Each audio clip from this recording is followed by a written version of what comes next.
ये कहानी यूरोप के एक छोटे से गांव में शुरू होती है जहां कई सालों से बारिश नहीं हुई थी और सारे कुएं सूख चुके थे। अंद्रेस बहुत परेशान था क्योंकि वो अपनी बकरियों को कुएं से पानी नहीं पिला पा रहा था। उसी वक्त उसकी गर्लफ्रेंड मारिन वहां आती है और उससे कहती है कि यूज बारिश की रानी पर भरोसा करना चाहिए। वो जल्द ही गांव में तेज बारिश लाएगी। लेकिन अंद्रेस की परेशानी और गहरी थी। मारिन के पिता एल्बर्ट एक पानी के व्यापारी थे और वे कभी अपनी बेटी की शादी अंद्रेस से नहीं करना चाहते थे। इसके बाद हम एल्बर्ट को देखते हैं जो बहुत ऊंचे दामन पर पानी बेच रहा था। उसने पानी के व्यापार से गांव के गरीब लोगों की ज़मीन और कीमती सामान हड़प लिए थे।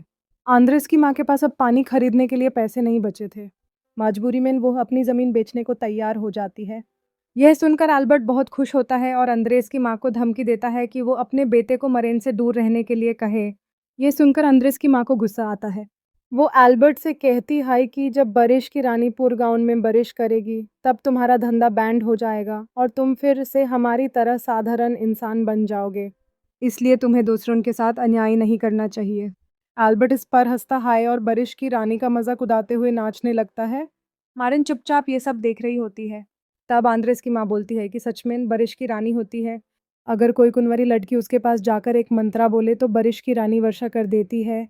वो बताती है कि 100 साल पहले उसकी एक पूर्वज बारिश की रानी के पास गई थी और उसने सच में बारिश करवा ली थी। ये सुनकर एल्बर्ट कहता है कि अगर ये बात सच निकली तो वो उसका सारा कर्ज माफ कर देगा और मारिन की शादी अंद्रेस से तय कर देगा। यह सुनते ही मारिन दौड़ कर आती है और अपने पिता से कहती है कि वो बारिश की रानी के पास जाएगी और अगली शाम तक बारिश करवा कर दिखाएगी। उसका पिता यूज अपनी जुबान देकर वहां से चला जाता है। दूसरी तरफ अंद्रेस अपनी बकरियों के लिए पानी लाया होता है और उन्हें पिलाने के लिए रख देता है। तभी वहां से एक फायरमैन गुजरता है। जैसे ही वो पानी को देखता है अपनी उंगली से आग निकलता है और पल भर में ही सारा पानी भाप बना देता है। इसी के साथ वो बल्टी को भी आग लगा देता है और बिना कुछ कहे वहां से चला जाता है। यह देखकर अंद्रेस बड़ी तरह घबरा जाता है और भागता हुआ अपने घर पहुंचता है। घर में यूज अपनी माँ और मरन बैठी हुई मिलती हैं। वो उन्हें बताता है कि जब वो बकरियों को पानी पिला रहा था तभी एक आदमी आया और पल भर में सारा पानी भाप बना दिया। ये सुनकर उसकी माँ कहती है कि वो फायरमैन था जिसके पास आग निकालने की ताकत होती है और वो किसी भी चीज़ को जला सकता है। आंद्रेस आगे बताता है कि वो फायरमैन कोई गाना गा रहा था। जब अंद्रेस वही गाना गाकर अपनी माँ को सुनाता है तो उसकी माँ चौंक जाती है और कहती है कि ये वही मंत्र है जिससे बारिश की रानी को जगाया जा सकता है। तभी मारिन बीच में बोल पड़ती है और कहती है कि वो अब बारिश की रानी के पास जाएगी और खेत को पानी से भर देगी। लेकिन उसकी माँ यूं से रोक देती है और कहती है कि बारिश की रानी के पास जाने का रास्ता बहुत खतरनाक है और यूज उस रास्ते के बारे में कुछ भी पता नहीं। अंद्रेस कहता है कि फायरमैन को उस रास्ते के बारे में ज़रूर पता होगा। इसके बाद वो फायरमैन के पास जाता है। फायरमैन यूज देख कर कहता है कि वो यहाँ बारिश की रानी का रास्ता ढूंढने आया है। अंद्रेस फायरमैन का मजाक उड़ाने लगता है और कहता है कि उसे रास्ते के बारे में कोई जानकारी नहीं है। यह सुनकर फायरमैन गुस्सा हो जाता है और यूज रास्ता बता देता है। वो कहता है कि बारिश की रानी के पास जाने का रास्ता एक पेड़ से शुरू होता है, फिर एक जंगल आएगा और उसके बाद एक बगीचा। वो आगे कहता है कि वहां तक पहुंचने के लिए सही मंत्र जानना जरूरी है जो केवल उसी को पता है। यह सुनकर अंद्रेस वहां से भाग जाता है। रात के समय मारिन बारिश की रानी को ढूंढने के लिए दाबे पांव निकल रही होती है। तभी उसके पिता एल्बर्ट यूज देख लेते हैं और कहते हैं कि अगर कल तक बारिश की रानी न मिले तो वो वापस लौट आए। जब मारिन अंद्रेस के घर पहुंचती है तो उसकी माँ यूज एक बोतल देती है जिसमें लाल रंग का कोई पदार्थ भरा होता है। वो बताती है कि ये उसकी यात्रा में काम आएगा और इसे बहुत सोच समझकर इस्तेमाल करना होगा। अंद्रेस और मारिन दोनों जंगल की ओर निकल जाते हैं। दिन चढ़ते ही फायरमैन उन्हें जाते हुए देख लेता है और सतर्क हो जाता है। कुछ ही समय में उन्हें वो पेड़ मिल जाता है जहां से बारिश की रानी के पास जाने का रास्ता शुरू होता था। पेड़ के पास पहुंचने पर उन्हें पता चलता है कि उसके अंदर एक तहखाना है। वे दोनों सावधानी से पेड़ के अंदर दाखिल होते हैं और धीरे धीरे सीढ़ियों की मदद से नीचे उतरते हैं।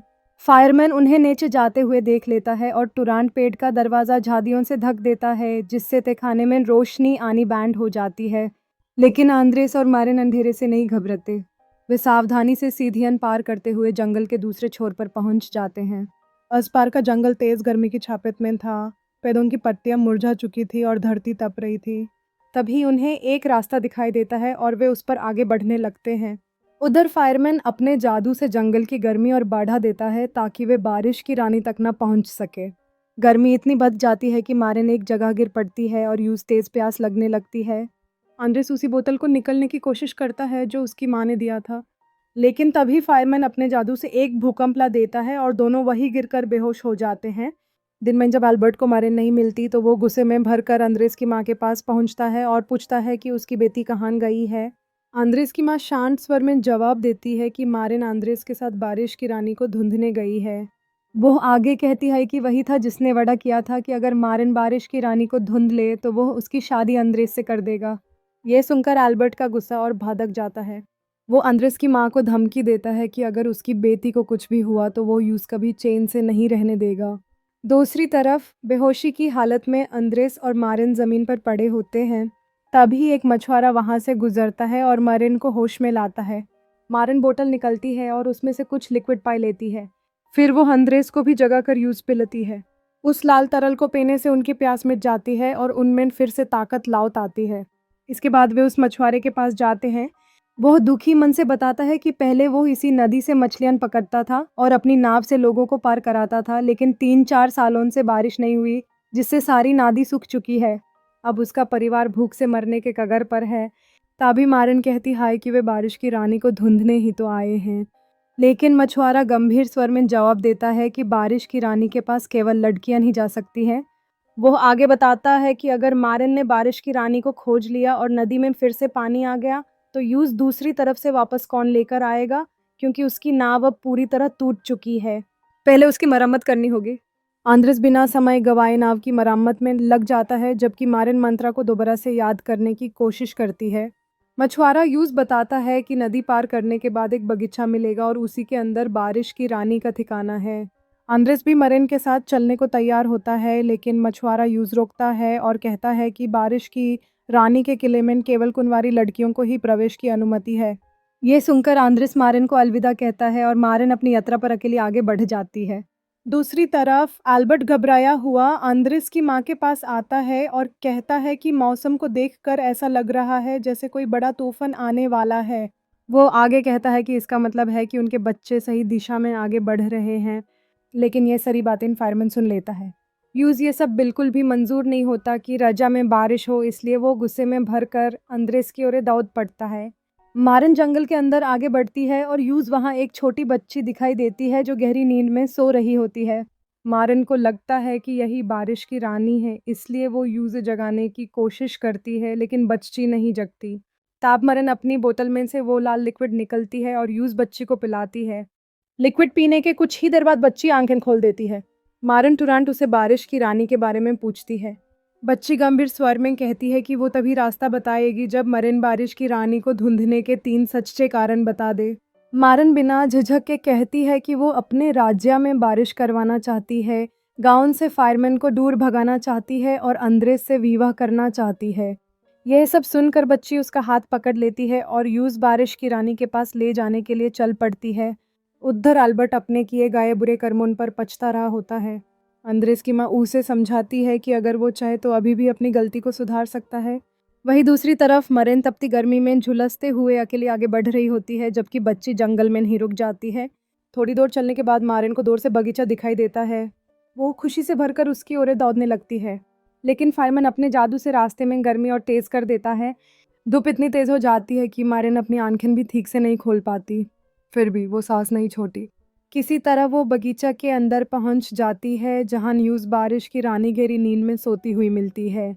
जैसे ही मारिन बारिश की रानी का हाथ पकड़ती है, उसी पल पूरे गांव में तेज़ और ठंडी हवाएं बहने लगती हैं। आसमान पर बादल मंडराने लगते हैं और मौसम एकदम बदल जाता है।